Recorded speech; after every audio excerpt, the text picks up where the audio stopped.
Welcome to CSC classes. Please subscribe the channel, like and share this video. Hello everyone, my name is Deepa Arora और DF की lecture series में आज हम बात करने जा रहे हैं इंसर्शन सॉर्ट एल्गोरिथम के बारे में। तो पहले हम देखेंगे कि इंसर्शन सॉर्ट होता क्या है विद एग्जांपल, और साथ ही साथ उसके एल्गोरिथम को भी एनालाइज करेंगे। मैंने अपनी प्रीवियस वीडियो में बात करी थी बबल सॉर्ट के बारे में और उसकी टाइम एंड स्पेस कॉम्प्लेक्सिटी को एनालाइज किया था। तो अगर आपने मेरी वो वीडियोज़ नहीं देखी है तो आप मेरे चैनल पर जाके उन वीडियोज़ को देख सकते हैं। वीडियोज़ का लिंक मैं डिस्क्रिप्शन बॉक्स और आई बटन दोनों पर लगा दूंगी, आप वहाँ से भी जाके उन वीडियोज़ को बहुत ईजिली देख सकते हैं। तो ये स्टार्ट करते हैं आज का टॉपिक इंसर्शन सॉर्ट। बात करते हैं इंसर्शन सॉर्ट कैसे काम करती है, कैसे वो वर्क करती है। तो मैं एक बहुत सिंपल से एग्जांपल से आपको बताती हूँ कि जैसे अगर हम ताश खेलते हैं, ताश आपने खेलते हुए देखी होगी, तो क्या होता है कि जैसे ही पत्ते बांट दिए जाते हैं तो उसके बाद में क्या होता है कि जैसे सबसे पहला पत्ता जो हमारे हाथ में होता है, लाइक 4 है हमारे हाथ में, ठीक है। उसके बाद अगर हमारे पास कोई पत्ता आता है 7, तो हम 4 के राइट हैंड साइड में उस 7 को क्या कर देते हैं, अरेंज कर देते हैं। मतलब जैसे ही हमारे पास में 2 पत्ते आते हैं हम उन्हें सॉर्टिंग कर देते हैं, लेफ्ट या राइट में उन्हें अरेंज कर देते हैं। सेम ऐसा ही काम इंसर्शन सॉर्ट में होता है।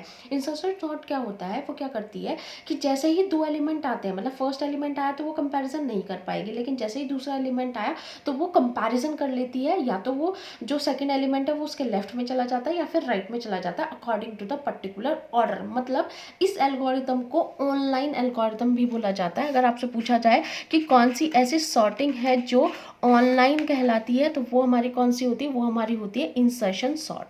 तो इंसर्शन सॉर्ट में क्या होता है कि जैसे ही कोई नंबर आता है उसकी हम क्या कर देते हैं, सॉर्टिंग कर देते हैं पर्टिकुलर ऑर्डर में। हम वेट नहीं करते पूरे एरे का। अभी हमने बबल सॉर्ट की प्रीवियस वीडियो में बात करी थी, तो उसमें हमने क्या देखा था कि पहले पूरे एरे के एलिमेंट आ जाते हैं, उसके बाद हम सॉर्टिंग करना स्टार्ट करते हैं। पर इंसर्शन सॉर्ट में क्या डिफरेंस होता है और बबल सॉर्ट में, इंसर्शन सॉर्ट क्या करती है कि जैसे ही 2 एलिमेंट आए उसने उन्हें सॉर्टिंग कर दी, फिर थर्ड एलिमेंट आया और फिर उसकी सॉर्टिंग करनी स्टार्ट कर दी, ठीक है।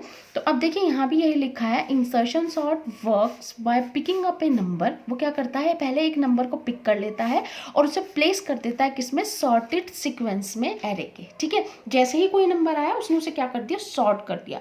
तो इस टाइप के एल्गोरिथम को हम क्या कहते हैं, ऑनलाइन एल्गोरिथम कहते हैं। मतलब जैसे ही कोई नंबर आया वैसे ही उसकी पर्टिकुलर ऑर्डर में हमने क्या कर दी, सॉर्टिंग कर दी। हमने पूरे एरे के एलिमेंट आने का वेट नहीं किया। तो ये काम होता है हमारा किसमें, इंसर्शन सॉर्ट में। अब इसका नाम इंसर्शन सॉर्ट क्यों रखा गया, इंसर्शन क्यों रखा गया, तो देखिए क्या होता है, सॉर्टिंग करने के लिए ये एल्गोरिथम क्या यूज करती है, एक वेरिएबल का यूज करती है जिसका नाम होता है की। वो क्या करती है, की को इंसर्ट करती है उस पर्टिकुलर एरे में, ठीक है। तो इसीलिए इस एल्गोरिथम का नाम क्या रखा गया, इस एल्गोरिथम का नाम रखा गया इंसर्शन सॉर्ट, क्योंकि ये क्या करती है, एरे को सॉर्ट करने के लिए की नाम का वेरिएबल क्या करती है, इंसर्ट करती है एल्गोरिथम में, इसीलिए इसे कहा गया इंसर्शन सॉर्ट। और दूसरा इसका नाम क्या है, ऑनलाइन है। ऑनलाइन क्यों है कि जैसे ही कोई पर्टिकुलर एक नंबर आता है वो उसे क्या कर देती है, सॉर्टेड सीक्वेंस में अरेंज कर देती है, पूरे के पूरे एरे का वेट नहीं करती है। तो ये वर्किंग होती है हमारी इंसर्शन सॉर्ट की। अब देखते हैं इसका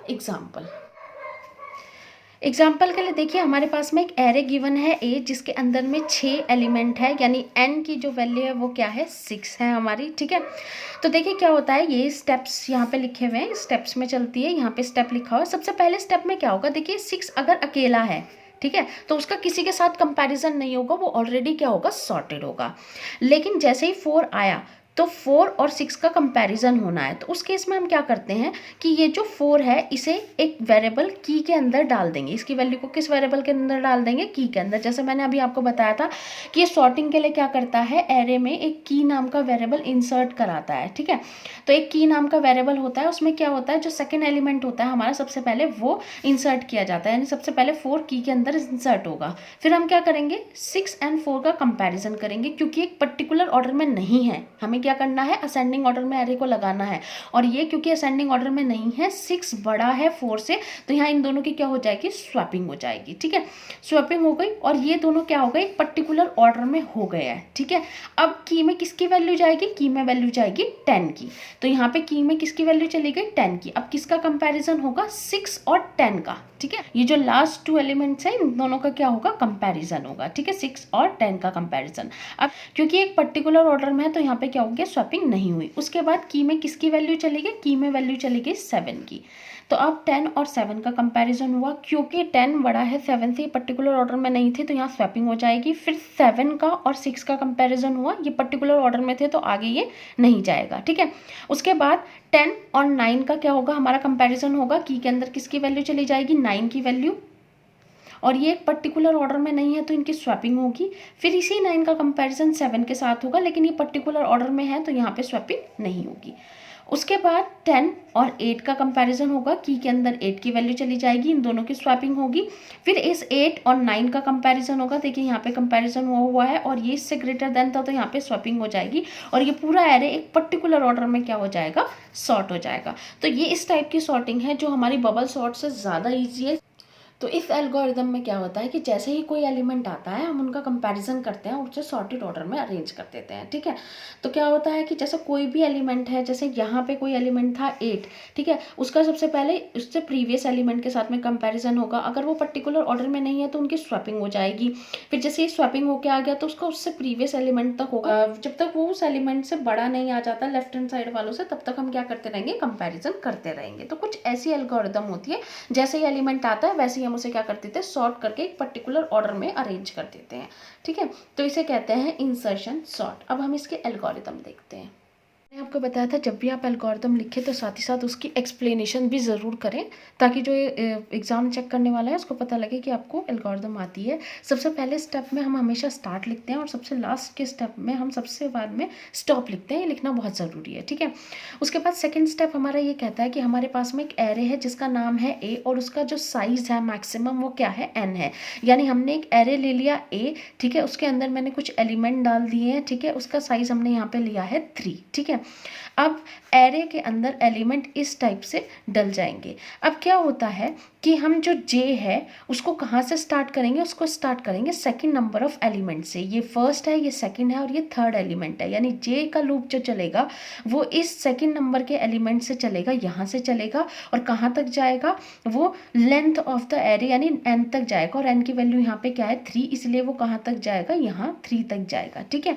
उसके बाद हमने क्या किया, मैंने आपको बताया था इंसर्शन सॉर्ट में हम क्या कर देते हैं, एक वेरिएबल की लेते हैं, तो हमने उसके अंदर किसकी वैल्यू डाल दी, उसके अंदर वैल्यू डाल दी ए जे की। ए जे की इस टाइम पे वैल्यू क्या है, यहाँ पे 2 है, इसलिए की के अंदर जो वैल्यू चली गई वो क्या चली गई, 2 चली गई, ठीक है। अब ये जो हिस्सा है जो फर्स्ट एलिमेंट है इसे यहाँ पे हम मानते हैं कि ये सॉर्टेड है, ठीक है। और इधर का जो भी बचा हुआ एरे है ये क्या है, हमारा अनसॉर्टेड एरे है, ठीक है। अब उसने ये कहा है कि ये जो एलिमेंट है ए जे है ना, इसे हम किसके साथ में अटैच कर देंगे, इसे हम इस लिस्ट के साथ में, यानी j-1 क्या होगा, ये होगा, इस लिस्ट के साथ में क्या कर देंगे, अटैच कर देंगे। ये तो अभी पहला एलिमेंट है इसलिए अभी एक एलिमेंट है, जब ये 2 एलिमेंट हो जाएंगे, जे इस पे आ जाएगा तो यहाँ पे क्या हो जाएंगे, 2 एलिमेंट हो जाएंगे, ठीक है। अब इस स्टेप में उसने क्या बताया है कि हम एक और काउंटर लेंगे, काउंटर कौन सा है, आई है, और उसकी वैल्यू क्या होगी, j-1। देखिए इस टाइम पे j यहाँ है तो ये वैल्यू क्या होगी, हमारी i हो जाएगी, यानी i अभी कहाँ पे है, i अभी 1 पे है।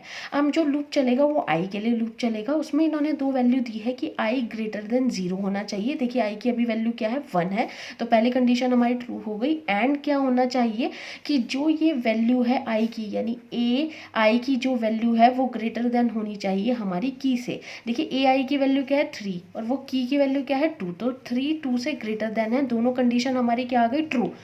तो अगर हमारी दोनों कंडीशन ट्रू आ गई तो उस केस में क्या होगा कि जो ai+1 है उसके अंदर किसकी वैल्यू चली जाएगी, ai की वैल्यू। तो देखिए i यहाँ पे है, ये वैल्यू हमारी क्या होगी, i+1, तो इसके अंदर हमारी किसकी वैल्यू चली जाएगी, ai की वैल्यू, यानी एक एरे क्रिएट होगा वही उतने ही साइज़ का, और यहाँ पे वैल्यू चली जाएगी 3, और ये वैल्यू जो होगी ये अभी क्या होगी, खाली होगी, हमारे एरे की ये जो वैल्यू होगी ये अभी खाली होगी, ब्लैंक होगी।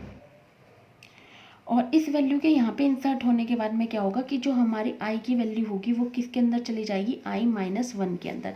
i-1 के अंदर क्या होगा, ये i अभी था 1 पे, अब i की वैल्यू क्या हो जाएगी, i की वैल्यू हो जाएगी 0, ठीक है। और उसके बाद क्या होगा, ai+1 यानी 0+1, यानी a1 के अंदर वैल्यू चली जाएगी किसकी, की। अब देखिए a1 कौन सा है, a1 ये है, और की वैल्यू हमारी क्या है 2, तो अब यहाँ पे वैल्यू क्या चली जाएगी, 2 चली जाएगी, और ये जो हमारा एरे है वो क्या हो जाएगा, सॉर्टेड हो जाएगा। ये उस केस में था जिस टाइम पे अभी हम जे का लूप चला रहे हैं 2 के लिए। अब बात करते हैं जब जे का लूप हो जाएगा 3, यानी इसमें क्या हो जाएगा, इंक्रीमेंट हो जाएगा, क्योंकि ये कहाँ तक चलेगा, लेंथ ऑफ ए तक चलेगा। उस केस में क्या होगा, ये सॉर्टेड लिस्ट है 2 और 3, ठीक है। अब हमारे पास में जो जे आ गया वो यहाँ पे 3 पे आ गया, तो की वैल्यू क्या आ जाएगी अभी हमारे पास में, ये जो 3 पे वैल्यू है यानी 1, जो हमारे पास में की वैल्यू क्या आ जाएगी, हमारे पास में की वैल्यू आ जाएगी 1, ठीक है। उसके बाद में क्या होगा कि आई की वैल्यू क्या होगी, j-1, यानी आई अब ये बन जाएगा, आई हमारा क्या होगा j-1 बन जाएगा। फिर हम कंडीशन चेक करेंगे, क्या आई ग्रेटर देन है 0, हाँ आई ग्रेटर देन है 0, एंड जो हमारी आई की वैल्यू है वो ग्रेटर देन है की से, तो 3 ग्रेटर देन है हमारा 1 से, हाँ ये दोनों कंडीशन हमारी क्या हुई है, ट्रू हुई है। जब ये दोनों कंडीशन हमारी ट्रू होती है तो ये जो ai+1 है इसके अंदर किसकी वैल्यू चली जाती है, ai की, क्योंकि क्या होगा i+1, तो ये वाली वैल्यू कहाँ चली जाएगी, यहाँ पे, तो एक एरे क्रिएट होगा और वहाँ पे ये वैल्यू इधर चली जाएगी, ठीक है। ये जगह क्या हो जाएगी हमारी, खाली हो जाएगी, ठीक है। अब हम आई को क्या कर देते हैं, डिक्रीज कर देते हैं। डिक्रीज करने का मतलब ये है कि अब आई यहाँ पे था, इस स्टेप के बाद में आई कहाँ जाएगा, इस स्टेप के बाद में आई हमारा यहाँ चला जाएगा। अब हम क्या करेंगे, i+1 के अंदर की को डालेंगे, ये आई है तो i+1 क्या होगा, i+1 ये होगा, और यहाँ पे हम कौन सी वैल्यू डाल देंगे, यहाँ पे हम वैल्यू डाल देते हैं की वैल्यू अभी हमारे पे क्या थी 1। तो इस स्टेप को पूरा होने के बाद में हमारी ये वैल्यू क्या आ जाएगी, यहाँ पे वैल्यू आ जाएगी, ठीक है। उसके बाद हम फिर से चेक करेंगे क्या आई हमारा ग्रेटर देन 0 है, तो देखिए अभी हमारा आई कहाँ पे है, यहाँ पे है, आई हमारा कहाँ पे है, यहाँ पे, आई कहाँ 1 पे है यानी, ठीक है, आई 1 पे है, इसका मतलब अभी ये 0 से बड़ा है, यानी हाँ आई ग्रेटर देन है 0, यस, एंड क्या हमारा ए आई बड़ा है की से, ए आई की वैल्यू क्या है 2 क्या हमारा ग्रेटर देन है, क्योंकि की के अंदर क्या वैल्यू चल रही है, की के अंदर वैल्यू चल रही है 1, तो हाँ भाई हमारा वैल्यू 2 बड़ी है 1 से, यानी कंडीशन फिर से ट्रू हुई है। जब ये कंडीशन जब तक ट्रू होती रहेगी तब तक हम इस लूप में मूव करते रहेंगे, और जैसे ही कंडीशन फॉल्स होगी फिर हम इस लूप में आएंगे, क्योंकि ये इनर लूप है, ये आउटर लूप है, फिर हम इस आउटर लूप में आएंगे, जब तक ये कंडीशन ट्रू होती रहेगी तब तक इसमें मूव करते रहेंगे, और जैसे ही फॉल्स होगी तो हम इस पूरी एल्गोरिथम से बाहर निकल आएंगे, ठीक है। अब इस केस में क्या होगा, दोबारा से ट्रू आई वैल्यू है ना, ये यहाँ पे देखिए दोबारा से ट्रू आ गई वैल्यू। अब हम क्या करेंगे कि ये जो i+1 है, ये वाली जो जगह है इसके अंदर इस i की वैल्यू को डाल देंगे, यानी अब ये वैल्यू क्या हो जाएगी, ये जगह खाली हो जाएगी, यहाँ पे वैल्यू आ गई 2 और यहाँ पे 3 ऑलरेडी था ही, ठीक है। अब हम क्या कर देंगे कि जो आई की वैल्यू से डिक्रीज कर देंगे। अभी देखिए आई की वैल्यू कहाँ चल रही थी, यहाँ चल रही थी, अब हमने आई की वैल्यू क्या कर दी, आई की वैल्यू आ गई 0, क्योंकि अभी 1 पे थी, यहाँ पे थी आई की वैल्यू, अभी जब वो डिक्रीज करी तो आई की वैल्यू क्या हो गई 0 हो गई, ठीक है। अब हम क्या करेंगे, 0+1 में किसकी वैल्यू डाल देंगे, की 0+1 क्या है, ये है ना 1, इसके अंदर की वैल्यू डाल देंगे, और की वैल्यू क्या थी 1, तो अब ये आ गया 1 यहाँ पे, ठीक है। उसके बाद जैसे ही हमने दोबारा चेक किया कि आई ग्रेटर देन है 0, नहीं, इस बार आई क्या हो चुका है 0 हो चुका है, तो ये कंडीशन यहीं पे फॉल्स हो जाएगी, ठीक है, और हम इस लूप से बाहर आ जाएंगे, ठीक है। फिर हम चेक करेंगे कि क्या जे का लूप चल चुका है 2 से लेंथ ऑफ द एरे तक, हाँ चल चुका है, क्योंकि इसके अंदर 2 ही एलिमेंट मतलब थे, इसके बाद में कि 2 और 2 के बाद में लेंथ जो मैक्सिमम थी वो 3 थी, तो हम 2 और 3 पे क्या कर चुके हैं, पूरी एल्गोरिथम को चला चुके हैं, ठीक है। j देखिए 2 पे भी चला ली हमने और j 3 पे भी चला ली, तो हमारी पूरी एल्गोरिथम कंप्लीट हो चुकी है, और हमें सॉर्टेड एरे मिल चुका है जो है 1, 2 एंड 3। तो इसके बाद में हमारी एल्गोरिथम क्या हो जाएगी, स्टॉप हो जाएगी। तो ये हमारी जो एल्गोरिथम है ये इंसर्शन सॉर्ट की एल्गोरिथम है। अगर आप इस लूप को फॉर लूप के तरीके से लिख लो, जैसे फॉर j=2 और फिर लिख दो जैसे कंडीशन हम जो भी अपनी अप्लाई कर रहे हैं वो सारी कंडीशंस आप लिख दोगे कि j का लूप यहाँ तक चलेगा, j कहाँ तक जाएगा, n तक जाएगा, तो ये पूरी की पूरी हमारा प्रोग्राम बन जाएगा। ऊपर आप जो भी हेडर फाइल्स हैं वो सब लगा सकते हैं इसमें। तो ये एल्गोरिथम थी हमारी इंसर्शन सॉर्ट की। नेक्स्ट जो हमारी वीडियो होगी उसमें हम बात करेंगे time complexity of insertion sort. I hope you all liked the video. Please like and share this video and subscribe to my channel. Thank you.